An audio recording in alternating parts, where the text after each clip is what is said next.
The judge ordered, this is just coming from the day before yesterday. So Brazil judge ordered the shutdown of Musk's X in Brazil as Starlink contests a account blockage.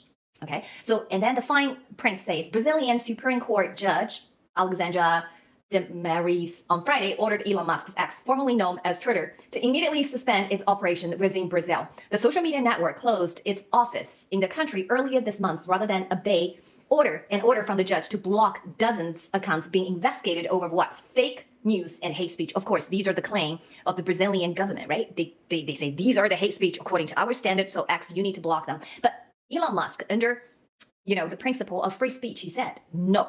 Okay, so saying that has consequences. Now the consequences basically is showing. So as the feud over X, the court also blocked the local bank accounts of satellite firm Starlink, blocked local bank accounts from Brazilian federal government of satellite from Starlink, which is 40% owned by Musk, leading this company on Friday to ask the court to suspend its decision, blocking bank accounts. Does that sound familiar? That's a hint number 2 I gave you. Okay, so keep doing this exercises, and you will get to what I'm trying to connect all the dots for you. So this is just the day before yesterday. Okay, let's take a look. Let's take a look at history. Okay, Brazilian elections. Brazilians in the last 6 years has gone through 2 elections. Okay, let's start with the top one, the top right.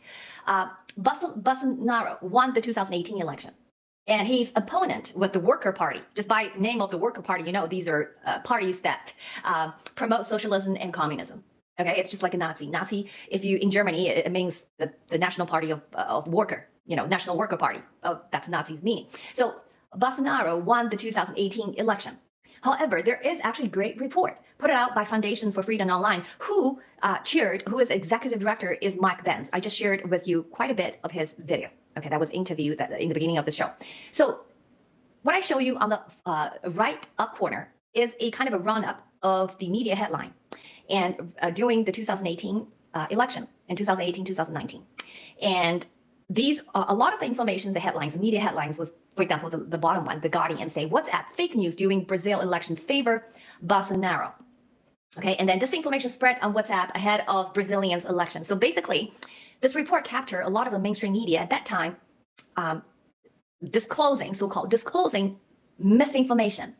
According to who? According to mainstream medias. Okay, and saying that Bolsonaro are basically a good candidates, are good for Brazil. They say these are the misinformation. They don't want Bolsonaro to win the election. But anyway, he won. He won the 2018 election despite a lot of the media just didn't stand for his side.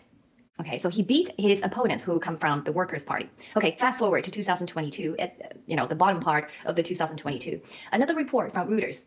It's May 5th, 2022, ahead of the election. It says CIA chief told Bolsonaro government not to mess with Brazil election. So at that time, Bolsonaro was fighting for his second turn of elections in Brazil. And he was criticizing Brazilians' government adopting a voting machine, electronic voting machine. So he's very critical, outspoken on the voting machine they're going to use. But CIA chief from the United States, which is, think about CIA, think about what do we said, the foreign policy establishment, right? And told him that you should not keep criticizing. Okay, stop criticizing on those electronic voting machines. So that's the case. But the results of that election, we all know that he lost. He lost to who? Lula. Okay, so this is very alarming because we all know who Lula is.